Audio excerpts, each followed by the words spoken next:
রংপুর শহরের হাজিরহাট এলাকায় একটি ইকো পার্কের নামে চলছে অবৈধ বালু উত্তোলন। কিন্তু এই বালু ব্যবসার পেছনে লুকিয়ে আছে আরেক গভীর সমস্যা।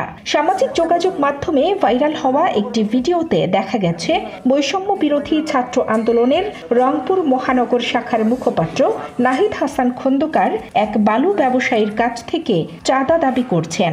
ভিডিওতে নাহিদ হাসান খন্দকারকে বলতে শোনা যায়, আপনি তো দেখছেন বিষয়টি কোথায় গেছে, ইউএনওডিসি কে সামলাতে হচ্ছে। যদি মনে হয় কিছু কমাবেন তাহলে ভাইয়ের সঙ্গে কথা বলেন। আমি চাই না আপনাদের কোনো সমস্যা হোক। জানেন তো সংগঠন চালাতে হলে কি কি করতে হয়। 1 লাখ টাকা ইউনিটে কই থেকে দিব, একটা সিস্টেম আছে। আপনি ভাই কথা বলেন, সময় নেন।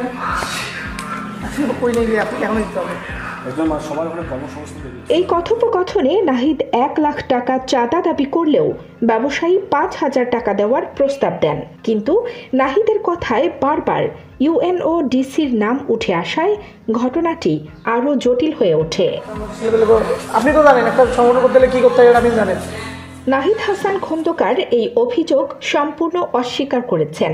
তার দাবি, এই ভিডিওটি যুবলীগের একটি অংশ তার বিরুদ্ধে সাজিয়েছে। তিনি বলেন, পুরোটাই আমাকে ফাঁসানোর চেষ্টা করা হয়েছে এবং বৈষম্য বিরোধী ছাত্র আন্দোলনকে প্রশ্নবিদ্ধ করার চেষ্টা চলছে। বৈষম্য বিরোধী ছাত্র আন্দোলনের রংপুর মহানগর কমিটির আহ্বায়ক ইমতিয়াজ আহমেদ বলেন, ভিডিওটি আমরা খতিয়ে দেখছি। যদি প্রমাণ পাওয়া যায় তাহলে নাহিদের বিরুদ্ধে সাংগঠনিক ব্যবস্থা নেওয়া হবে। কিন্তু প্রশ্ন থেকে যায়, এই ঘটনার পেছনে সত্যি কি লুকিয়ে আছে?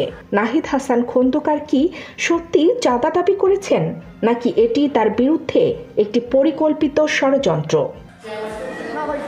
কানিজ ফাতেমা নিপা, খবর সংযোগ।